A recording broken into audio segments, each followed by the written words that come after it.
The American satirist H.L. Mencken said love is like war. Easy to begin, but very hard to stop. Now, if you look at its history, it seems like love at first sight for America and war. But really, the United States of America has only fought in 5 officially declared wars. Can you name them? Oh, you need a second to think? Oh, okay, I'll go be productive. Rick is going crazy this season. Oh, is this burning, burning, eternal flame?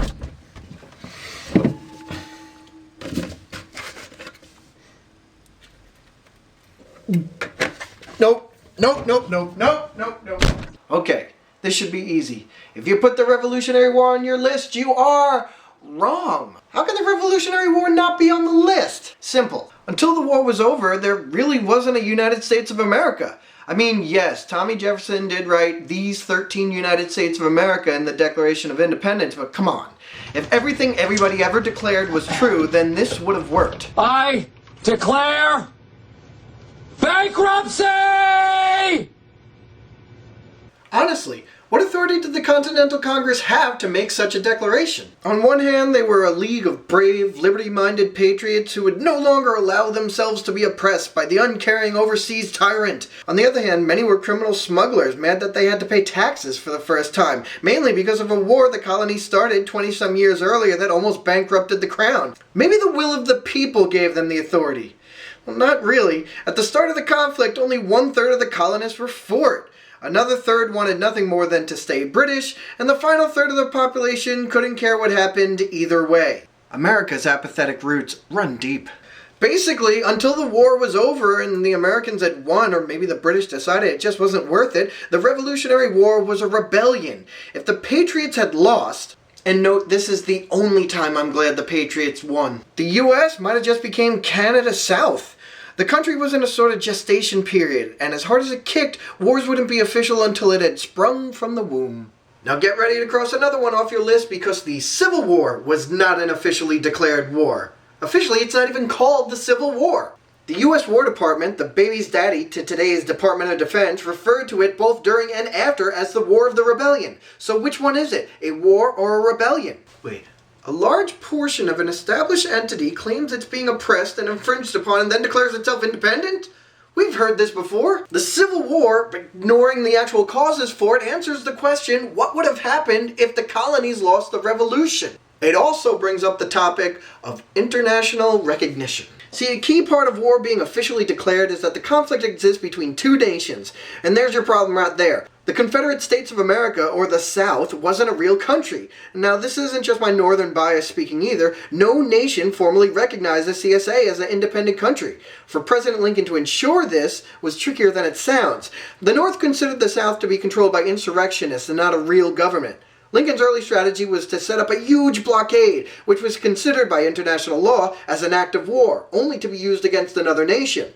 To get around this, the South was given belligerent status, meaning that there was a rebel group controlling a large territory, it had declared independence, and was thrown down against an established power. This made the CSA a kinda, but not really, but act like it is, even knowing it ain't, country. Which brings us to a major reason why the South lost: diplomatic relations. During the American Revolution, colonial forces were supported by the French. Now, without their help, we might still be calling guys blokes and spelling gray with an E. The South was totally depending on that kind of foreign support, which it never really got. The North told their ambassadors to keep it G-rated and refer to the South as kindred and countrymen, but also warn other countries if they determined to recognize the Confederacy, they may at the same time prepare to enter into an alliance with the enemies of this republic. It's kind of like your buddy who says it's totally cool if you date his ex-girlfriend as long as you like being smashed in the face. The South tried to force the issue in 1861 when it stopped exporting cotton, its major revenue source, to England, thinking that this would leave the Brits naked and pledging allegiance.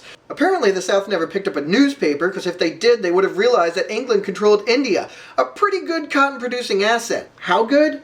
In 2011, the US produced 18 million bales of cotton. India produced 27 million.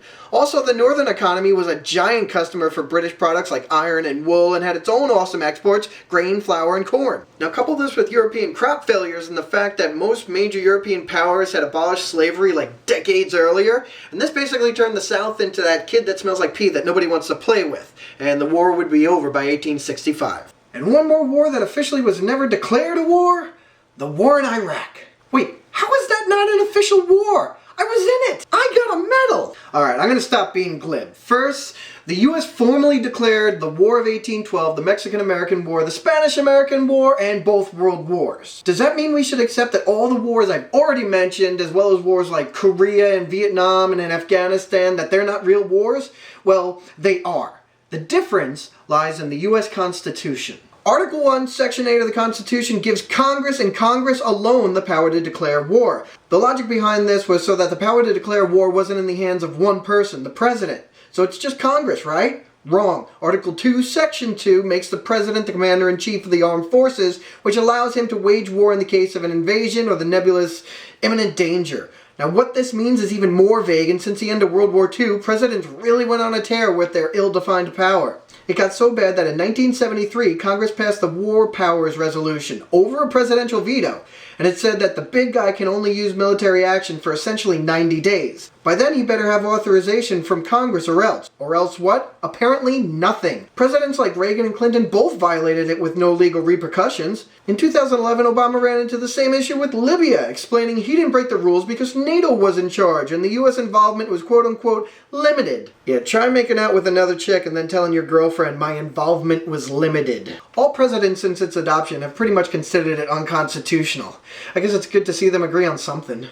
And you might have heard me mention something about Congress authorizing war. Yeah, they can approve all kinds of spending and pass resolutions without ever declaring the thing for what it is. A declaration of war is a bill passed with a majority vote in both houses and signed into law by the press. So why don't they just go ahead and declare it? Maybe it's unnecessary in today's world of international organizations, or presidents don't think it essential, or Congress doesn't want to get their hands dirty, seeing that unpopular wars tend to stick to the executive more than the legislative, or maybe police action, or military conflict, or peacekeeping mission sound better than declared war. But 9-year-old Kim Phuc wasn't concerned with the technical label of the Vietnam War when her village was napalmed. As she ran, the clothes literally burning off her body, her only concern was too hot. Too hot. All war represents a failure of diplomacy, said Tony Benn. It's also a failure of humanity. Although one side generally starts it, there's usually enough blame to go around. We're given voices to speak with, but too often we yell. Hands to build with, but yet we still strike.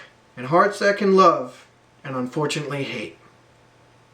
Well, I guess we should sum up today's lesson. Number 1, the US has been waging war since it was in utero. Number 2, if the South was depending on friends, it should have waited for some RSVPs. And number 3, checks and balances only work if you use them. Yeah, I know today's lesson got a little heavy, so I attached a little treat. Until next time, be safe and enjoy the penguins. Wait, what penguins?